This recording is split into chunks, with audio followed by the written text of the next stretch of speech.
All right, good morning, folks. I'm going to go ahead and get us started. How am I doing on sound, Dallas? All right, thanks. So my name is Joan Ruel, and I'm the Dean of the Library here at Elon, and it is my distinct pleasure to introduce you to this cast of characters. So they're a little bit like the Four Tops, a little bit like the Beatles. I'll let you figure out which three are the Stooges, but these are all people who have long histories with Elon. And I think are going to have a conversation with you today to help you understand what makes Elon such a special place. So first, and I'm going to start down at the other end with you, Richard. If each of you would, by way of introduction, introduce yourself and then tell us what roles you have served in at Elon and when did you first arrive on campus? Good morning. I came to Elon in 1984. And have seen the campus grow sort of plus 100 every year, and add it up and you get to the 6,000. I was the university chaplain. Well, I was a college chaplain first before we came to university and then transitioned into the university chaplain role. I also worked with what we call Elon Volunteers, but I'll tell you more about that later.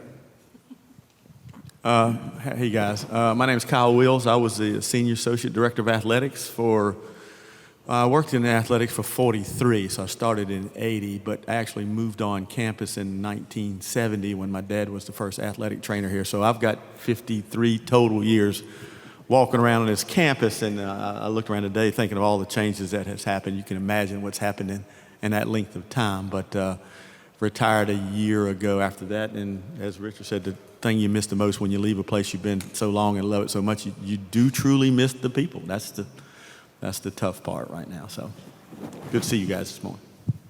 Good morning. I'm Janice Ratliff. I served as administrative assistant in the Office of Cooperative Education, secretary to the Vice President of Student Life, the president of the Associate Dean and Assistant Dean of Students, and Program Assistant to the Vice President of the Associate Vice President of Student Life. I was here for 35 years. When did you come? 1981. 81. 1981. Wow. Well, we are a team. I'm Susan Klopman. I came to Elon in 1984 and had a 27-year career here. The last half of it was vice president for admissions and financial planning. So it was a great run, and we really were a team. All of us worked together day in and day out. All right, I'm going to ask you all to travel back in time. Kyle, you got the earliest date. So what do you remember about the campus from your first visit in the 70s? You don't have enough time for that.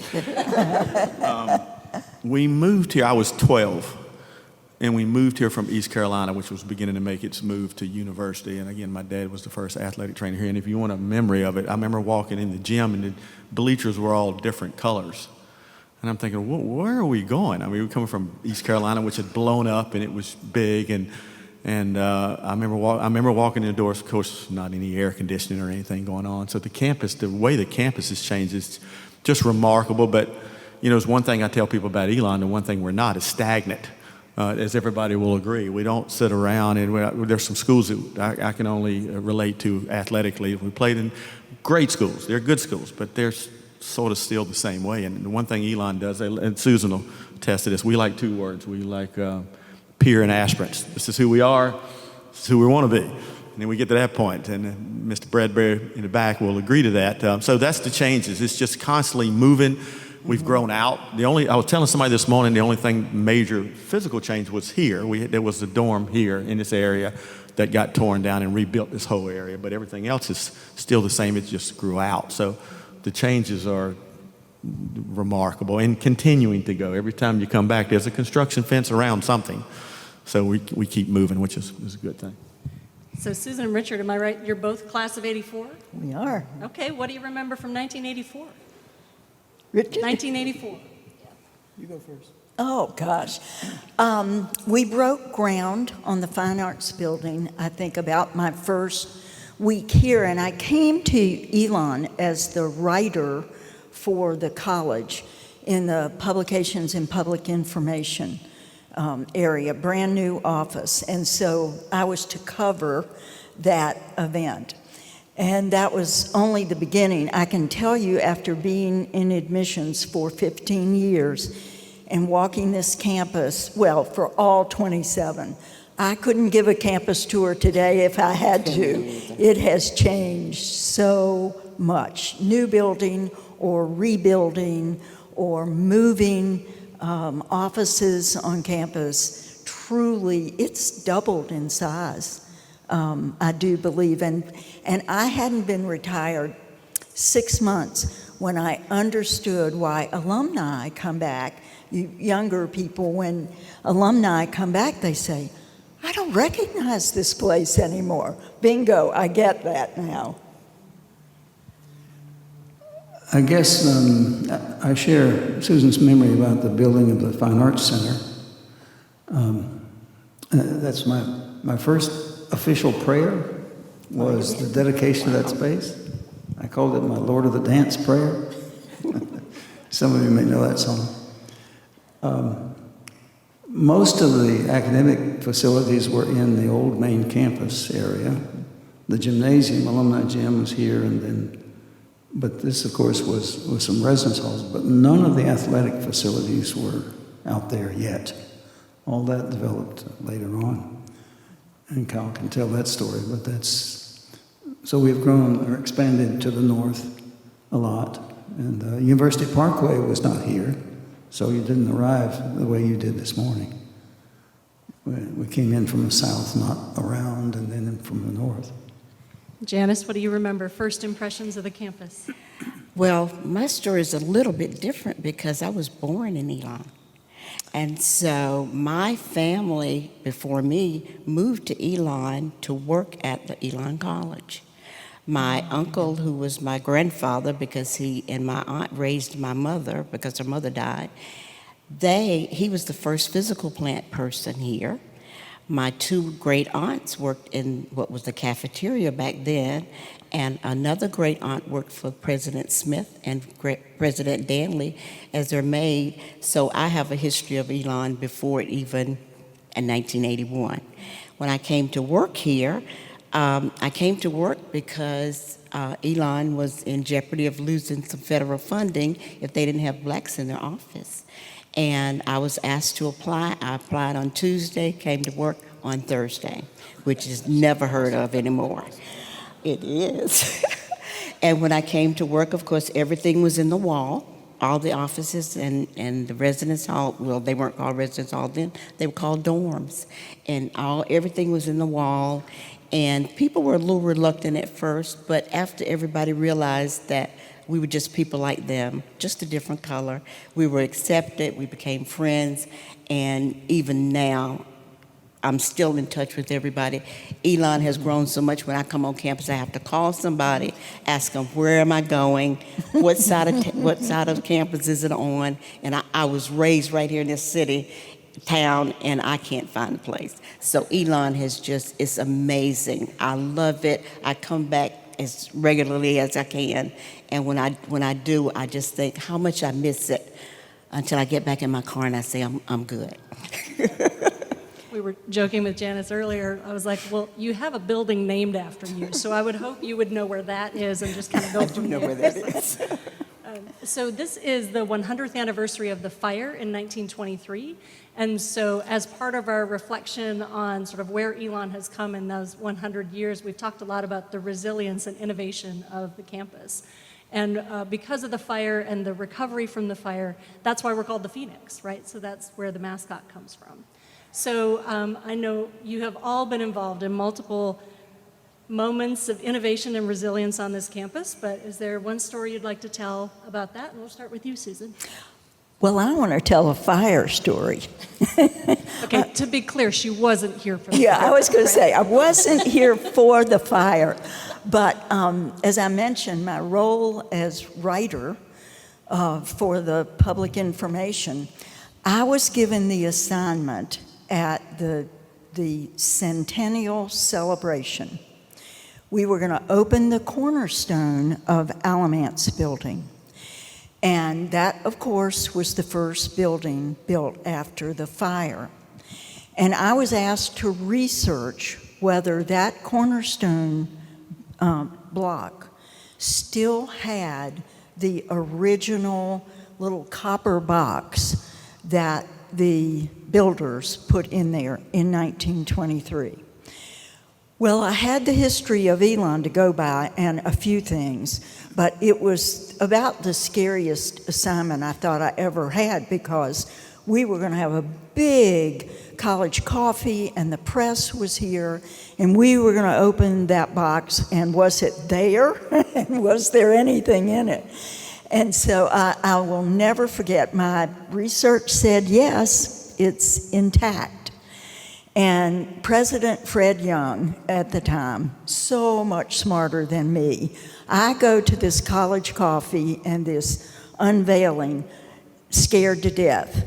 He had them check the night before and pull the block out and make sure that the box was there, so there was no egg on anybody's face. And as they opened that box and removed everything from grains of corn to a Bible from the founding of this college, to all different things which are archived here.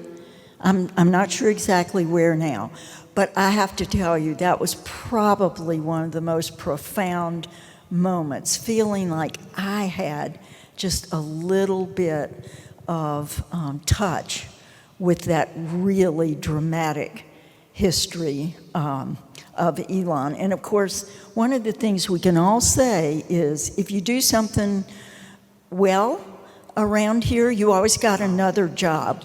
So I got to pack the next time capsule, which is in Mosley Building, which Margaret Thatcher came to kind of dedicate that building and say amen over the time capsule. And it is behind the seal on the second floor of Mosley Building. So something for you to look for. Long story. So I'm going to stay with Susan's, because I remember all of that. Yeah. So we're talking about the fire. Yes. Well, for athletics, it's pretty neat because, and I can't remember the years, and I'm normally pretty good at that. At one time, I'll get back to why I'm talking about that. At one time, we were making a lot of changes as far as national affiliations with athletics, conferences, and from college to university. We went from Dr. Fred Young to Dr. Leo Lambert. So it seemed like every year something major was happening. Well, one of them was we were going to change the name of the mascot.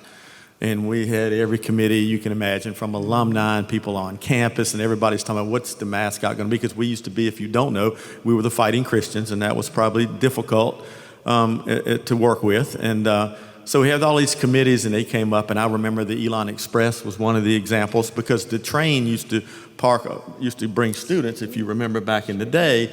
I thought that was a pretty cool name. And then there was something about the flying squirrels, because we got squirrels all over campus. There was a bunch, and it came down to the Phoenix, which I personally, in athletics, I just didn't want to be a lion, tiger, or bear, because everybody is. But the Phoenix couldn't have been any better, because the school burnt down, as you may know the history, and people paid money back in it to get the school to come back up after the fire. And so the Phoenix was perfect. That's how it rose back, and that's how it came about, and it couldn't have been any better. And I don't know, Wisconsin, some school in Wisconsin is a Phoenix, I think, and there's a high school, but there's not many others. So as far as that goes, that sort of sticks with that question, I think. What year did they change that? The mascot? You're going to ask me that question for? Again, they were, I'm going to say in the 2000. Yeah. Because again, the reason, and I actually had this little note in my desk drawer, that because we did something every year for 5 years. We changed presidents. We changed from college to university. Mm-hmm. We changed the mascot. We went from NCAA to NCAA Division II, and then we changed conferences. Like every year it was something. Mm-hmm. For athletics, it was something major. So it was right around 2000 when Dr. Lambert got here, and we made that change, and it made sense, and it worked. Now, we had a lot of alumni upset originally because they were Fighting Christians. They were what they were.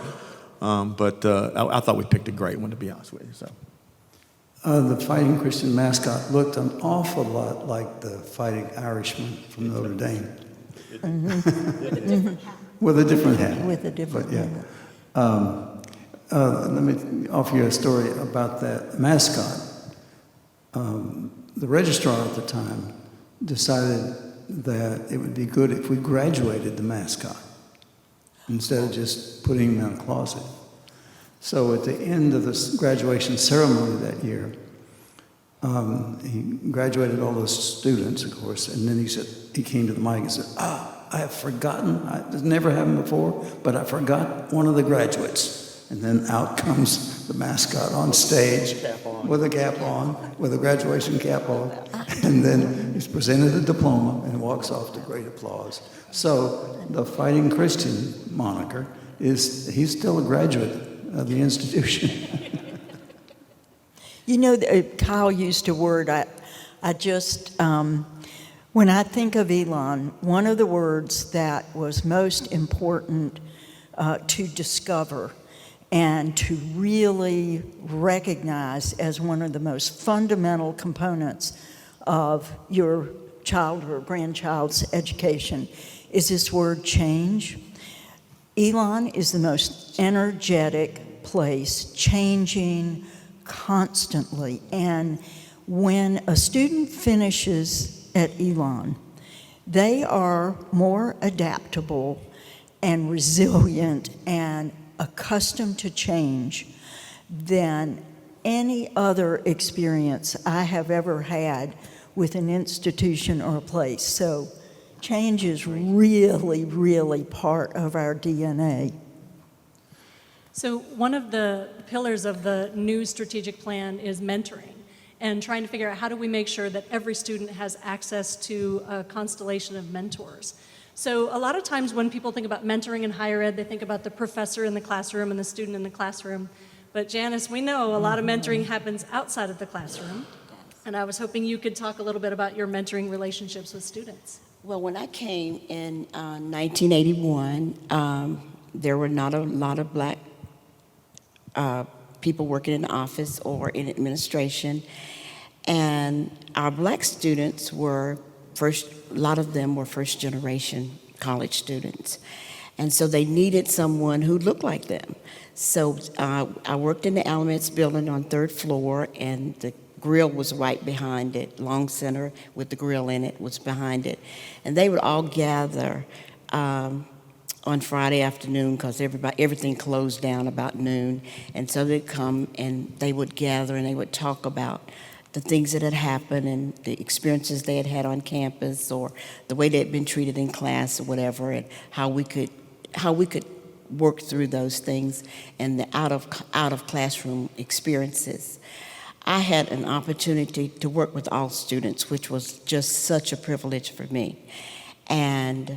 But those students needed my help. They needed, I was able to serve as a substitute parent to help them through processes that they were not accustomed to. Their parents had never been to school, never been to college, some of them never even seen the inside of a college.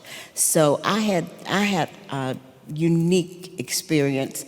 I would come back in the evenings and meet with them because at that time, if students or an organization needed to meet with someone, they could not do it without the presence of a staff or faculty member. My experience got me a building named after me. So it was an amazing thing, and I was afforded the opportunity to work for people who allowed the students to come and sit in a chair and talk to me if they had a problem, where I could call Susan and say, okay, this student is having a problem, Susan, can you help them with this? Or this student needs money, or Kyle, one of your football players did so-and-so, and it was just a unique place to be. We worked so much together that I can't even sit here and explain it to you because you couldn't even concept it. I just loved Elon. I loved the students. I asked to be moved from one job to another so I could have interaction with students. My experience at Elon, I came back a few weeks ago for a program, and I walked in and I said, oh my God, how much I miss this place. I will never, as long as I live, forget my experience with all students, not just black students, all students. I had an opportunity that is a lifetime blessing to me. So part of Elon's mission is transforming mind, body, and spirit. And Richard, I know you were deeply involved with service and service learning when you were on the campus. I was hoping you could talk a bit about that and sort of the importance of that experience for Elon students, faculty, and staff. Yes, thanks. Janice is exactly right that engagement with students on a personal level is really a key strategy and experience for students. That is, it's much encouraged. And let me say to those who are grandparents here, sometimes our work is helping students realize they're in the right place. Because almost every new student will ask the question, have I made the right decision? Am I in the right school? You know, the fall semester is a lot about that question. And so we find ways to engage students in special projects. One of the students that comes to mind for me that Susan knows quite well is now, well, he was from Lexington, Massachusetts, and he wasn't sure he was in the right place. And met him in his first semester and got him engaged in some projects with me. He is now the number 2 in command of, command's the wrong word, number 2 in the Office of Advancement, and the folks who raise money for Elon. John Barnhill was not sure he wanted to stay at Elon, but he got engaged with us, with Susan and me and Carolyn Nelson. And one of the ways he was engaged with me was the creation of something we called Elon Volunteers. And we always put an exclamation point at the end of it to turn the word volunteers into a verb. Elon volunteers, you know. It's an action. And John and I created that organization, which has grown to involve several hundred students annually now. And if one of your students is saying, I'm not sure I'm in the right place, ask them to go find the Elon Volunteers office. Walk in, meet the student leaders who are there and the director, and there'll be opportunities, many, on campus and off campus. So organizations like that help students feel that they belong here because they have committed some energy to creating something valuable here. And when they see I'm making a contribution, then that's a sense of belonging. So Susan has had a lot of roles at Elon. I think half her CV is at Elon. But when I came, you were still with admissions.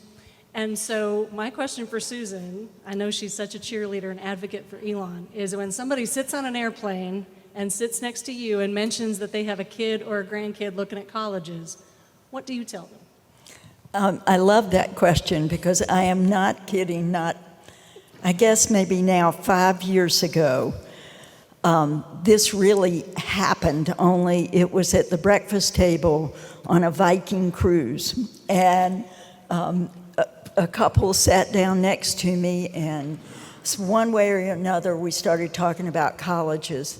And so I said, well, where's your grandson looking? And she said, Elon. Well, I almost fell out of the chair, and she nearly did too. So what I said to her and what I would always say is absolutely what you've heard. The people are incredible. But there are 3 ways that Elon has made this a people-centered institution. And the first is that we're student-centered. I sat around the senior administrative table for half of my experience here, and every idea, every concept had to answer the question, how does this impact the students? Not how does it impact the faculty or staff, how does it impact the students? So absolutely, we are a student-centered institution.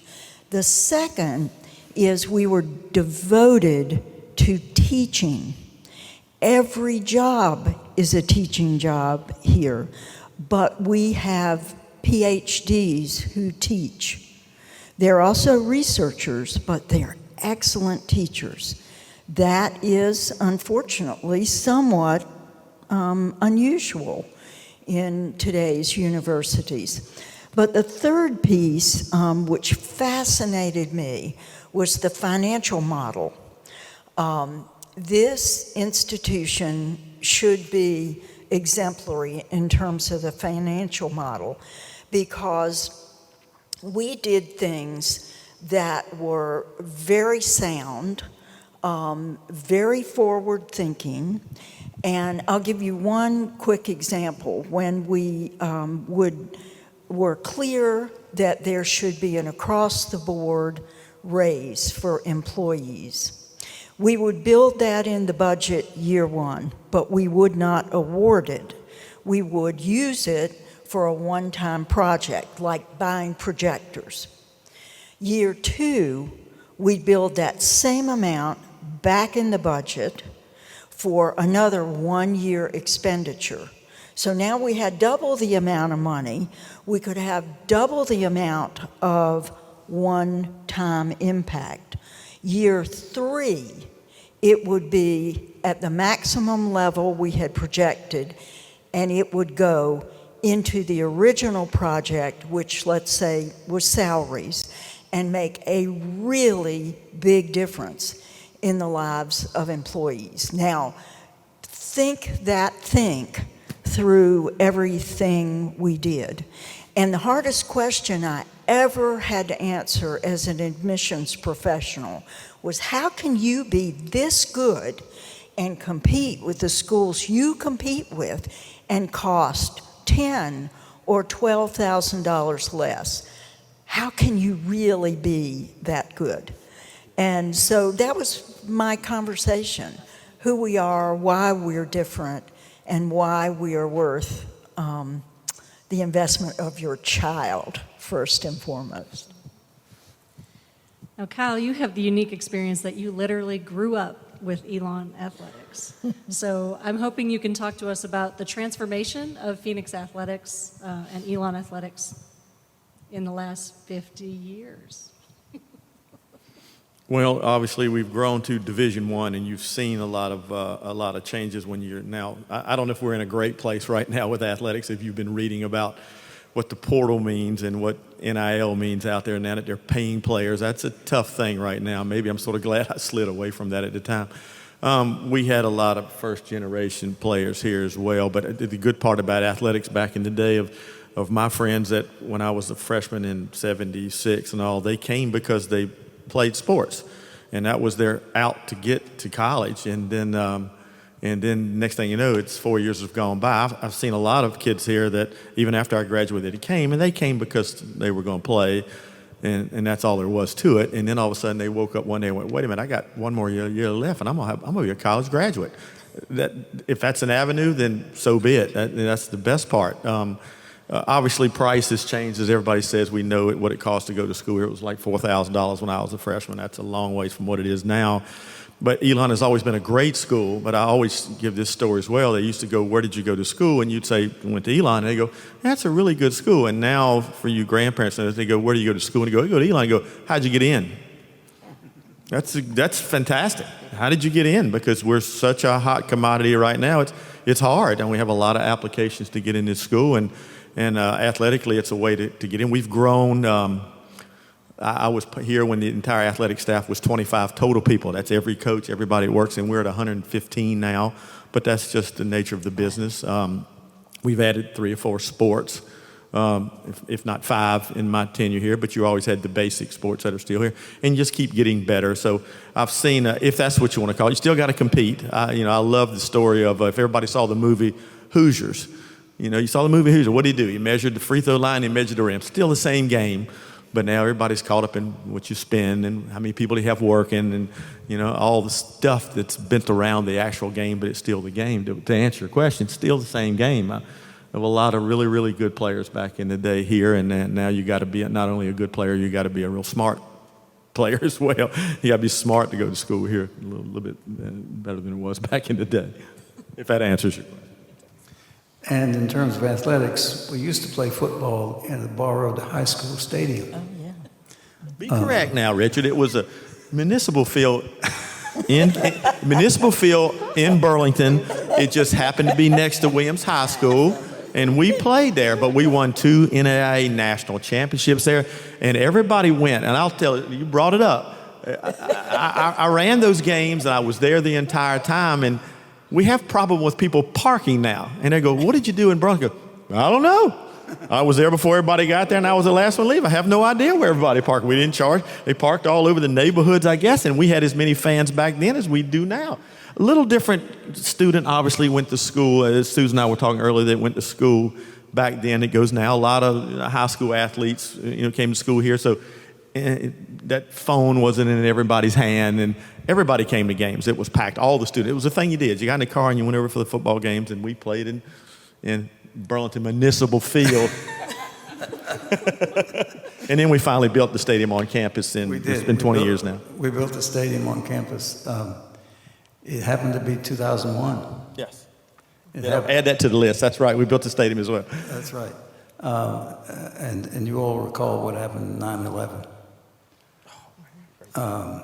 We were about to have, we had scheduled a celebration of the opening of the stadium, and had a huge crowd gathered. The band was playing up in front of Alamance Fountain, and I was signaled to come to the office, the president's office, and he said, "Towers have been struck in New York. We cannot have this. We have to go out and tell the crowd that we're not going to have a celebration today." That was a really impactful moment in our lives as a whole community, to go through that. And I think Elon handled that moment very respectfully. And then there have been some annual observances of 9/11. But we postponed the opening of the Rhodes Stadium for, I guess, a week. And I had a grand time there when it did open. It's been a wonderful addition for campus life. So, Let me add to that. I don't want to, because we don't have time, but I've got to tell this great story. This is just a great story. I'm in my office whenever that happened, I guess. No, I guess the next week. I'm sorry, it was the next week. So Tuesday. We're gonna play A&T, who's close. The next week, we were supposed to play Eastern Kentucky the week that it happened, and we postponed. So I'm in my office the night before, and I'm literally it's 10:30 at night, and I'm counting tickets, and we're getting ready to have the first game in Rhodes Stadium after 9/11. And my marketing guy calls, and he's at the stadium, and he can't put the flag up. First game after 9/11, and we can't put the American flag up. I said, "What are you talking about? You can't put the flag up." So I run down to the stadium, and there's 5 of us down there, and the flag poles were put in, obviously, at the game, and the rope runs in the middle of the pole. Comes out of a little hole, and there's a knot tied on the end of it. You put the flag and you run the flag up. Well, somebody didn't tie the knot. We had never checked it, and the rope is somewhere in the middle of this pole up there. So I said, "Let me get this right. We're going to play the first football game on campus, and after 9/11, and we can't put the American flag. Are you kidding me?" And it's 11 o'clock at night, so we call people from physical plant. Everybody knows who they are. Stanley Greeson came, and Keith DeMont came, and we're all sitting there scratching our heads, and everybody's thinking, okay, call the fire department, get up there on a ladder and shove the rope down. We did 1,000 things, and we finally figured out a way to put a PVC pipe up in it and fish it out and got it down and put a knot in that rope as big as my fist. I mean, I'll never forget that. And nobody knew for a while. We didn't tell anybody for the longest time. Can you imagine the next day we're not having a flag of all time that day? Kyle, I know you would have climbed. Pretty good story. You would have climbed that pole if that were required. We had a flag up somehow. And then we had 13,000 fans in there. It was slammed. Everybody was shoehorned in. It was great. It was a great game. So I think you get a sense that we could do this all day, right? Yeah, when they're like, "Oh, Joan, would you moderate?" I was like, "Oh, and 45 minutes? Thank you very much for the impossible task." So I know some folks are getting ready to do the bus tour, but before we wrap up and answer any questions you might have, I'm going to start with you, Janice. I'm going to make Kyle go last. Janice, what is one big change that you notice when you come to campus? No parking. Yeah. No parking. Parking. You got the best one. Oh, I'm sorry. I can't get anywhere on this campus because I can't walk. And I come here and everything, we used to, when I came to Elon, you could pull in front of Alamet's building and park. Now you can't, you have to go a mile just to get a parking space. Susan? Well, let's see. I told you I couldn't give a tour, but because of my original job, I knew everybody on campus in terms of faculty and staff. And now, sadly, I do not. I don't know anybody. But everybody still speaks and smiles and makes you feel welcome. So they don't know me, but they're kind. I will speak. Richard, one big change when you come back. And Richard's back every week because we're in the band together. That's So right. he comes Well, back to the that's band exactly what I regularly. was going to say. For much of my career, I lived in Hillsborough, which is 25 miles east, because my wife was a nurse in Chapel Hill, which was south. So she drove south, I drove west. And then 4 years ago, we moved to a retirement community, which is a mile and a half away. So I feel real fortunate, actually, to live so close and be able to come to campus that often. Well, the music program is growing. Is it ever? I like that very much. It gives me an opportunity to play the trombone, and John plays the flute. So it's a college community band that we're a part of, meets on Tuesday nights. That's a lot of fun. They got uniforms for the marching band. We're not the marching band. I was We're ready not to the say, I didn't marching see y'all last we're, week. we're like, I mean, we're kind of like the Bad News Bears bands, right? All right, Kyle. I think one big change. I think change for everybody is just growth. I mean, that's Elon is growth. But I will say, and Susan was a part of that senior staff she talked about. I was elected chairman of the staff advisory council one year, and I got to go to senior staff meeting, which they had for like 3 days. And I remember coming back telling everybody, okay, now I get why we are what we are. When you had these people, strategically thinking about how this place is going to move. Elon has grown, and I think the thing I would say the best part about it, it grows methodically and slow. I mean, what do we have? I don't know, 6,000, 7,000 students. We could go to 14 tomorrow. Everybody knows that, but that's not Elon's way. Slow, methodical growth is how we've gotten to where we are, and I've seen that growth. And if you do that, though, in that slow increments, it doesn't feel like a drastic change, I would say. I mean, yes, I've seen a construction fence every year on this campus for I don't know how long, because something gets added to it, but it's slow and it keeps moving. So it's not like, bam, all of a sudden it was a major change. So that's what I would say was the neat way we've gone about this process here. And we have a colleague who retired last year who said he worked here for 40 years, but he feels like he worked at about 5 different institutions over the course of that, just because there was so much change over time. Do we have any questions from you? Yes. No one spoke to how the fire began. We weren't here. Even though I know he sounded like it, and I did not light it. I did not. Not me, not me. I don't think it was a cow kicking over it the was lantern. Not a cow. It was not a cow that kicked over a lantern.